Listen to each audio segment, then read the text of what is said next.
Pada soal ANBK, seperti biasa, adik-adik pasti disuguhkan dengan bacaan dan gambar yang lumayan panjang. Jadi, untuk mengerjakan soal-soal ANBK, kalian harus paham dan jeli apakah soal ini harus dibaca atau tidak. Seperti kasus pada soal berikut.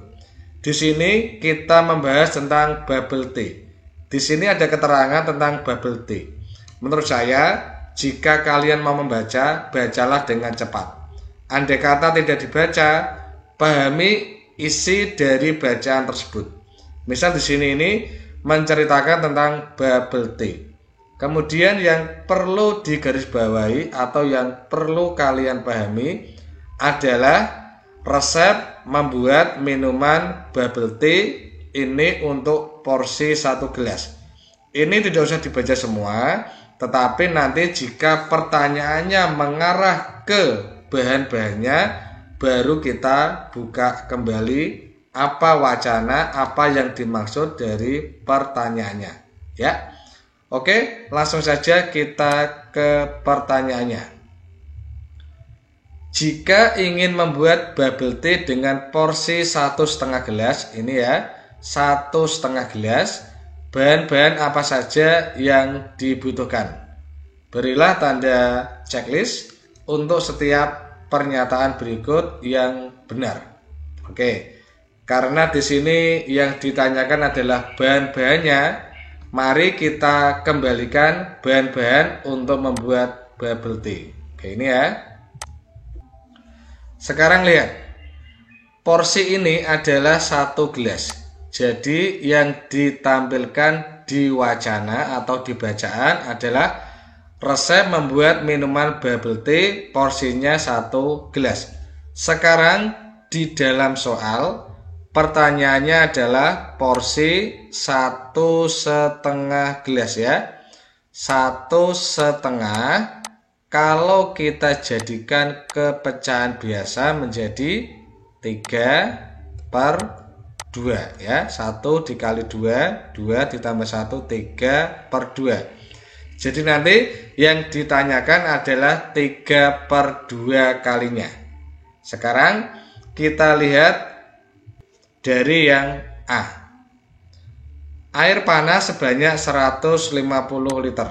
Sekarang kita lihat bahannya. Air panas yang dibutuhkan berapa? Ini ya, air panas ini porsinya 1 porsi. Pertanyaannya adalah 1,5 porsi, berarti tinggal kita kalikan. 3/2 dikali 100 ya. Kita coret 100 dibagi 2 dapat 50. 3 dikali 50, 150 ml. Apa betul? Betul ya. Jadi untuk membuat 1,5 porsinya dibutuhkan air panas sebanyak 150 ml. Sekarang ke option B. Tepung tapioka sebanyak 150 gram. Sekarang kita lihat tepung tapioka di sini ya. Oke, sekarang kita kalikan 3/2 dikali 100. Sama ya dengan yang atas, berarti isinya 150. Jadi untuk membuat 1,5 porsi bubble tea, ini tepung tapioka yang dibutuhkan sebanyak 150 gram. Berarti yang B juga bernilai benar. Sekarang yang C. Agar-agar coklat sebanyak 45 gram. Kita lihat agar-agar. Di mana agar-agar? Di sini ya. Oke, agar-agarnya ini 30 gram untuk 1 porsi. Kita kalikan. Berarti di sini ya. 3/2 dikali 30 sama dengan berapa? 30 dibagi 2 hasilnya 15. Kemudian 3 dikali 15 hasilnya 45. Jadi untuk 1,5 porsi agar-agar coklat yang dibutuhkan adalah 45 gram. Pernyataan yang C bernilai benar. Kemudian yang D, yang terakhir ini ya. Garam sebanyak 2/3 sendok teh. Kita lihat garam. Di mana garam? Oh, ini ya. Untuk satu porsi garam yang dibutuhkan /4. Sekarang berapa untuk 1,5 gelas atau 1,5 porsi? Kita tinggal mengalihkan 3/2 dikali 1/4, 1/4. Hasilnya 3 dikali 1, 3 dibagi 2 dikali 4, 8. Jadi untuk 1,5 porsi ini garam yang dibutuhkan adalah 3/8. Apakah sama dengan 2/3? Tidak sama ya. Jadi pernyataan yang D jangan di checklist karena bernilai salah. Pada tahun 2020, beberapa daerah di Indonesia mengadakan kegiatan pemilihan kepala daerah atau yang disingkat dengan Pilkada. Pada salah satu daerah di Indonesia, terdapat 4 bakal calon kepala daerah. Sistem pemilihan kepala daerah yang ada di Indonesia yaitu pemilihan secara langsung. Oleh karena itu, dilakukan survei untuk mengetahui tingkat popularitas semua kandidat. Berikut ini hasil survei terhadap 4 bakal calon kepala daerah tersebut dalam persen. Ini dalam persen. Berarti bakal calon A mendapat 21,3%, bakal calon B mendapat 32,58%, bakal calon C mendapat suara 12,43%, dan bakal calon D memperoleh 28,6%.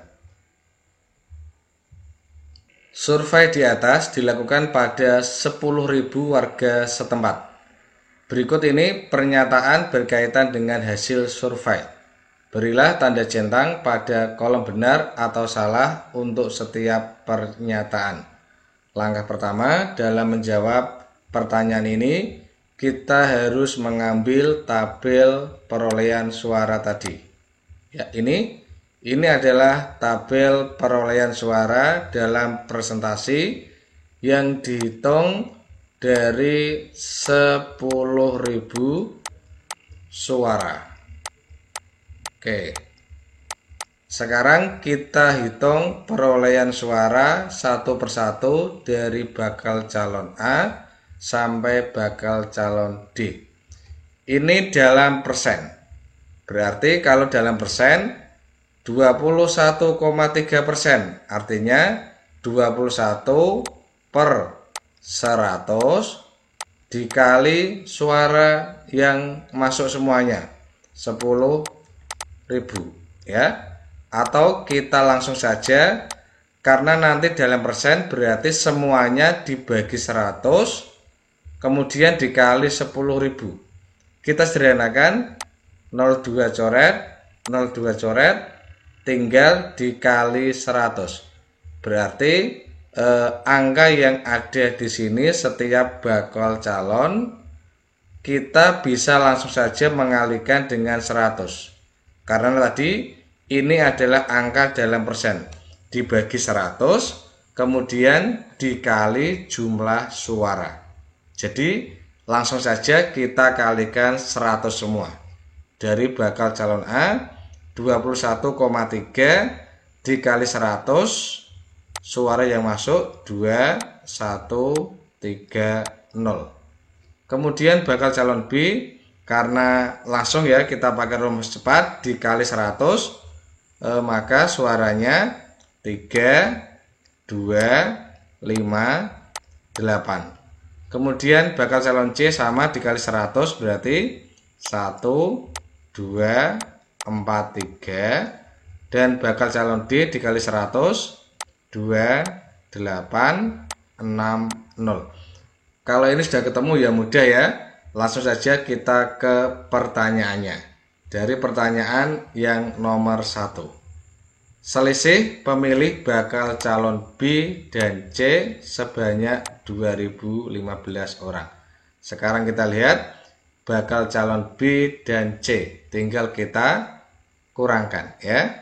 Bakal calon B memperoleh 3.258 dan bakal calon C 1.243. Kita kurangi.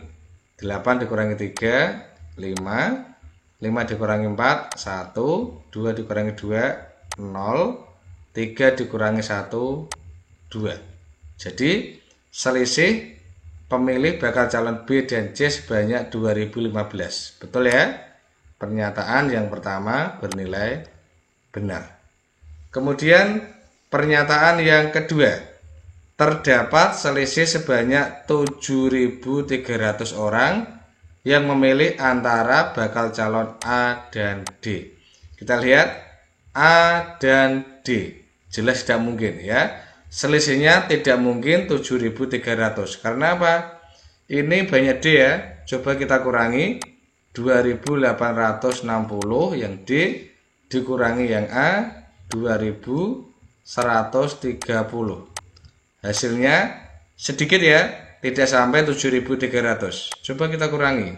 0, 6 kurangi 3 berarti 3, 8 dikurangi 1, 7. Hanya 730. Tidak ada 7.000 ya. Jadi pernyataan yang kedua bernilai salah. Kemudian pertanyaan yang ketiga, jumlah pemilih bakal calon A dan B sebanyak 5.361. Sekarang kita jumlah A dan B. Yang A 2.130, kemudian yang B ini ya 3.258. Kita hitung, kita jumlahkan, berarti 8, 3 tambah 5, 8, 1 tambah 2, 3, 2 tambah 3, 5. 5, 3, 8, 8. Di sini 5, 3, 6, 1. Salah ya, tidak sama ya. Meskipun selisih sedikit tapi tidak sama. Berarti pertanyaan atau pernyataan yang ketiga bernilai salah. Kemudian yang keempat, sebanyak 4.103 orang yang memilih bakal calon C dan D. Sama, sekarang C dan D dijumlah, apakah hasilnya 4103. Sekarang C dan D, dari C 1, 2, 4, 3, ini yang C. Kemudian yang D ini 2, 8, 6, 10. Kita jumlahkan. 3 tambah 0, 3. 4 tambah 6, 10 ya. Di sini 0, masih 1. Kita jumlahkan 1, 2, 8, 11. 1 masih 1. 1 tambah 1 tambah 2, 4. Jadi C dan D jika dijumlah adalah 4.103. Sama ya dengan pernyataan yang keempat. Jadi yang keempat bernilai benar.